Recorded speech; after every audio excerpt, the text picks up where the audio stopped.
ಕರ್ತನ ಪರಿಶುದ್ಧ ನಾಮದಲ್ಲಿ ನಿಮ್ಮೆಲ್ಲರಿಗೂ ನನ್ನ ಪ್ರೀತಿಯ ವಂದನೆಗಳನ್ನು ತಿಳಿಸ್ತೀನಿ ಪ್ರಿಯರೇ. ಇವತ್ತಿನ ವಿಡಿಯೋದಲ್ಲಿ ನಾವು ಒಂದು ವಿಷಯವನ್ನು ನೋಡೋಣ. ಲೀಜನ್ ಅಂದರೆ ಏನು ಅಂತ ಬೈಬಲ್ನಲ್ಲಿ ಅದ್ರ ಬಗ್ಗೆ ತಿಳ್ಕೊಳ್ಳೋಣ. ನಾವು ಇದರ ಗಮನಕ್ಕಾಗಿ ಮಾರ್ಕನ ಸುವಾರ್ತೆ 5ನೇ ಅಧ್ಯಾಯ 9ನೇ ವಚನವನ್ನು ನಾವು ಗಮನಿಸ್ಬೋದು. ಮತ್ತು ಲೂಕನ ಸುವಾರ್ತ 8:30 ನಾವು ಗಮನಿಸ್ಬೋದು. ಹೀಗಿರುವಲ್ಲಿ ಆತನು ಅವನಿಗೆ ನಿನ್ನ ಹೆಸರೇನೆಂದು ಕೇಳಲು ಅವನು ಪ್ರತ್ಯುತ್ತರವಾಗಿ ನನ್ನ ಹೆಸರು ಲೀಜನ್ ಅಂತ ಹೇಳಿದನು. ದಂಡು ಅಂತ ಅರ್ಥ, ಯಾಕಂದರೆ ನಾವು ಅನೇಕರಿದ್ದೇವೆ.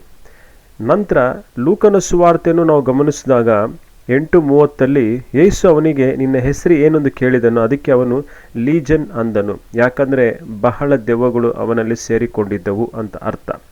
ಹಾಗಾದರೆ ಲೀಜನ್ ಅಂದರೆ ಏನು ಅರ್ಥ? ಇಲ್ಲಿ ಕನ್ನಡ ಬೈಬಲಲ್ಲಿ ಯೇಸು ಸ್ವಾಮಿ ಆತನ ನಿನ್ನ ಹೆಸರೇನು ಅಂತ ಕೇಳಿದಾಗ ಅವನು ಸೈನ್ಯ ಅಂತ ಹೇಳ್ತಾನೆ, ದಂಡು ಅಂತ ಹೇಳ್ತಾನೆ. ಎಕ್ಸಾಕ್ಟ್ ಫಿಗರ್ ಎಷ್ಟು ಜನ ಇದ್ದಾರೆ ಅಂತ ಗೊತ್ತಿಲ್ಲ. ಆದರೆ ಅವನಲ್ಲಿ ಎಷ್ಟು ಜನ ಇದ್ದರು ಅನ್ನೋದನ್ನು ನಮಗೆ ಒಂದು ಕ್ಲೂ ಕೊಡುತ್ತೆ. ಆ ಕ್ಲೂ ಕರೆಕ್ಟು ಅಲ್ಲ, ಯಾಕೆಂದರೆ ತುಂಬ ಜನ ಅದರ ಮೇಲೆ ಡಿಸೈಡ್ ಆಗ್ತಾರೆ ಅವನಲ್ಲಿ ಎಷ್ಟು ದೆವ್ವಗಳಿದ್ವು ಅಂತ. ಹೇಗೆ ಆ ದೆವ್ವಗಳು ಕೇಳ್ತವೆ, ಸ್ವಾಮಿ ಅಲ್ಲಿರುವಂಥ ಹಂದಿಗಳೆಲ್ಲ ಹೋಗಿ ಸೇರ್ಕೊಳ್ತೀವಿ ಅಂದರೆ ಹೋಗುವಂಥ ಪರ್ಮಿಷನ್ ಕೊಡ್ತಾನೆ. ಎಲ್ಲ ದೆವ್ವಗಳು ಹೋಗಿ ಹಂದಿಯಲ್ಲಿ ಸೇರಿಕೊಂಡು ಅವು ಮೇಲಿಂದ ಧುಮುಕಿ ಸತ್ತೋಗ್ತವೆ.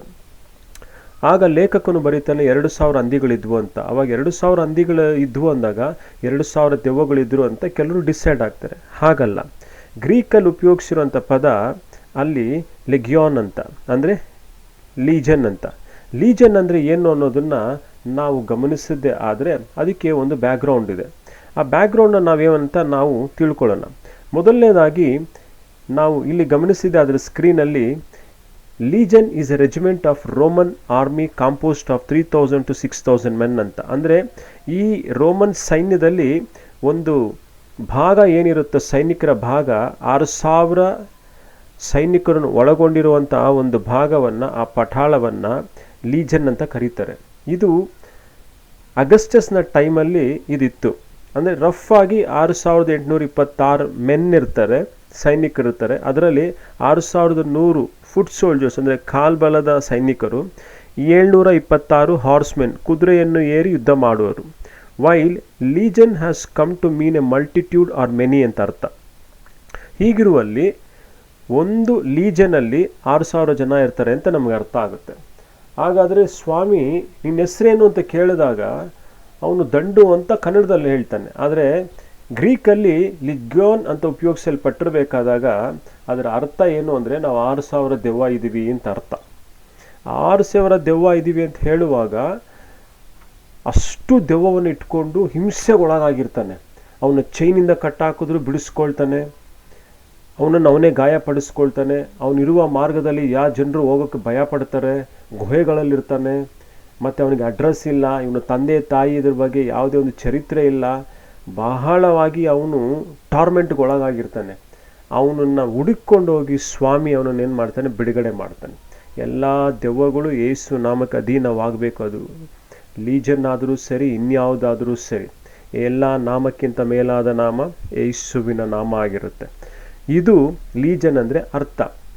ಹಾಗಾಗಿ ಅವನು 6,000 ದೆವ್ವಗಳು ಹಿಡಿಯಲ್ಪಟ್ಟವನಾಗಿ ಅವನ ಜೀವನ ಭಯಂಕರವಾಗಿರುತ್ತೆ. ಇದರಿಂದ ಅರ್ಥ ಆಗೋದೇನು ಗೊತ್ತಾ? ಯೇಸು ಸ್ವಾಮಿ ಬಿಡುಗಡೆ ಕೊಡೋನು, ಯೇಸು ಸ್ವಾಮಿ ಎಲ್ಲದರ ಮೇಲೆ ಸೌಖ್ಯ ಕೊಡೋನು, ಯೇಸು ಸ್ವಾಮಿ ಎಲ್ಲದರ ಮೇಲೆ ಅಧಿಕಾರ ಇರುವಂಥ ಸೃಷ್ಟಿಕರ್ತನೋ ಅಂತ ಗೊತ್ತಾಗುತ್ತೆ. ಮತ್ತು ಇದನ್ನು ಪಕ್ಕಕ್ಕಿಟ್ಟರೆ ಅದಕ್ಕೆ ಆತನು ಹೇಳ್ತಾನೆ, ನಾನು ಕೇಳಿಕೊಂಡ್ರೆ ತಂದೆ ಮೋರ್ ದ್ಯಾನ್ 12 ಲಿಜಿಯನ್ಸ್ನ ನಾನು ಕಳಿಸ್ಕೊಡ್ತಾನೆ ಅಂತ ಹೇಳ್ತಾನೆ.